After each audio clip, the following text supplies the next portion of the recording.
I better explain why Moon didn't know whether her pen friend lived in Victoria or New South Wales. She just moved and she wasn't too sure from what state to what state. That's why she said that. And they really were lovely, lovely people. Frank is unbelievable. Wait for the next few weeks. We'll chop up that interview that we did into 3 parts. He's into a movie at the moment that he started 14 years ago and a whole lot of other things. He's just a crazy guy, but a nice guy, a lovely person. Greg Kinn is the way that you say the guy that I've been calling Greg Kine for months. I apologise for that. In America they call him Greg Kinn. Here he is with his band. This is working for him. It's a biggie in film and also his acting career. Next week I think it'll be video, and the week after we'll talk to him about touring. And I don't believe he'll be doing a whole lot of that in future. We'll find out why. But that's a couple of weeks away. This week, let's find out about film. Frank Zappa. We'll have a look at musical mayhem first, and then speak with Cranky Frankie. He's really a lovely bloke. Frank Zappa, welcome to Sound. 75, I think, was the last time we spoke with you. Nice of you to invite us to your house and to your workshop. Can you explain what you're doing here? I'm finishing a movie that I started 14 years ago. That you started 14 years ago? Right. This movie was begun before we did 200 Motels. Uh-huh. And have you worked on that continuously? Or? No, I left it alone for a number of years because the material itself was tied up in a lawsuit, and it was locked up in a vault under the control of another person. And when the lawsuit was resolved, I got all the material back and decided that I would finish it off. When do you think you'll have it completed? Probably sometime next year, because I don't work on it 24 hours a day. You know, I have other things that I do that I earn a living from, and so this is kind of like a hobby. It's like a toy. Well, it's not a toy, because eventually it will turn into a product, but... An expensive toy, yeah. What will you call it? That's offensive to call working on things like this a toy. What kind of an attitude is that? What will you call it, Frank? It's going to be called Uncle Meat. Uh-huh. And could you explain the storyline, if there... Oh, sure, no problem. There's a guy who is played by Don Preston who turns into a monster. And there's a girl who is played by Phyllis Altenhouse, who in one role in the film, she plays my assistant editor, and in another role in the film, she plays a character named Sheba Fleischman, a girl who is in love with a man who turns into a monster. Sheba Fleischman also likes to have men rub her body with hamburger meat in a shower. And the monster also has another character that he plays, a character named Biff Debris. And Sheba Fleischman and Biff Debris finally meet each other in a pool hall. And they pick each other up and they go to the Tropicana Motel, and where they perform this little ceremony. Before Sheba Fleischman gets to have her body rubbed with hamburger meat in the shower,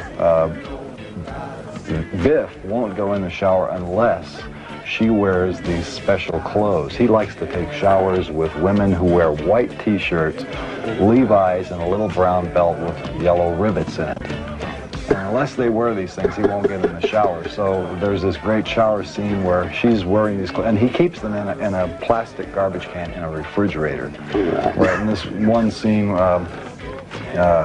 he has to open the icebox door and pull out this garbage can with dry ice spewing out of it, you know, and these are the clothes that you must wear in the shower. So she puts them on, they get in the shower, and then they have this business with the clothes and the meat and then after this is all done, he hypnotizes her with a hamburger bun. It goes like this, and she's hypnotized.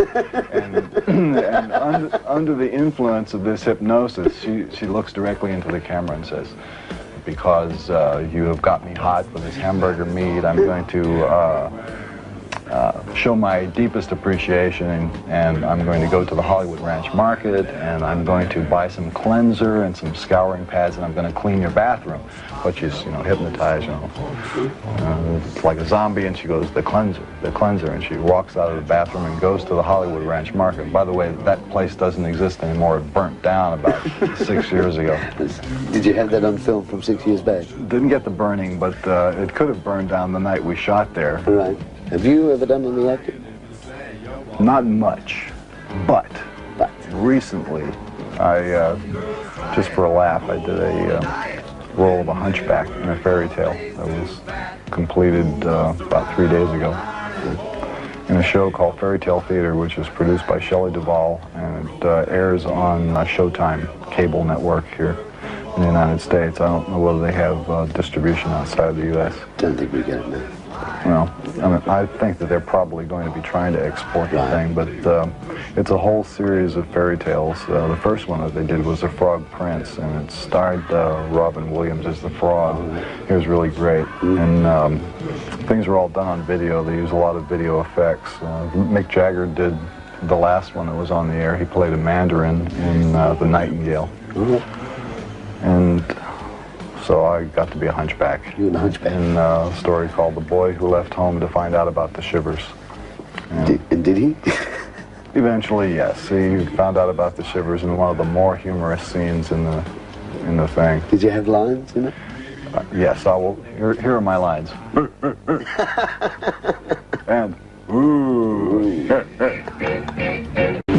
What an absolutely fantastic guy, Frank Zappa. We'll have more of that interview next week. Now it's time for a report. Before we go any further, Harvey James and his wife Christine became the proud parents of a baby girl recently. Little baby has been named for an interview. Let's have a look at part 2. This time we talked to Frank about video and today's bands. See what he thinks. Let's pick up Frank Zappa at his home in Laurel Canyon, just outside of LA. About the younger groups today, what are your ideas on them? Do you think music today has progressed? Are you enjoying today's music? Well, I don't listen to the radio, and I don't consume pop music, but most of the contact that I have with what you would describe as new wave or today's new groups and stuff is on MTV, which I don't know whether you have it in Australia. We know of it. Okay, we know what it is, and they have all these endless video clips, most of which resemble each other very, very much.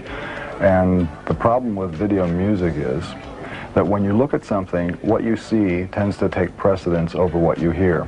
And so consequently, a lot of the effort that's gone into the video clips has gone into the visualization of certain theoretical ideas contained in the songs. Most of the songs are built on very boring theoretical ideas, so the amount of imagery that you're allowed to use, given the restraints of censorship on television and so forth, it comes down to a very small language of images. You know, you have close-up shots of women's mouths.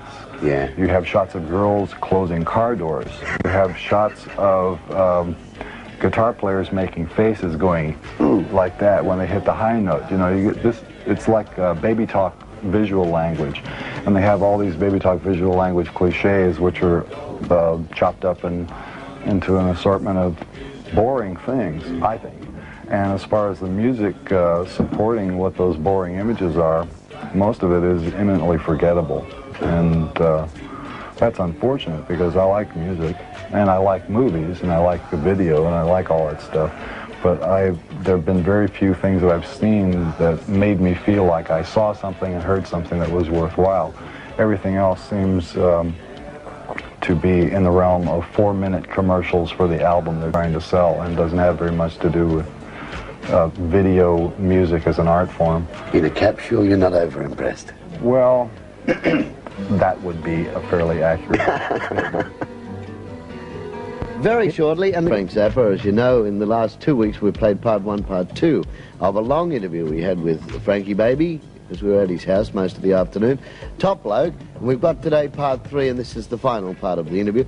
This is where he talks about upcoming albums, what he plans to release in future, and also his touring for the future, and that could be a surprise. Frank Zappa. But we'll have a look first at You Is What You Is.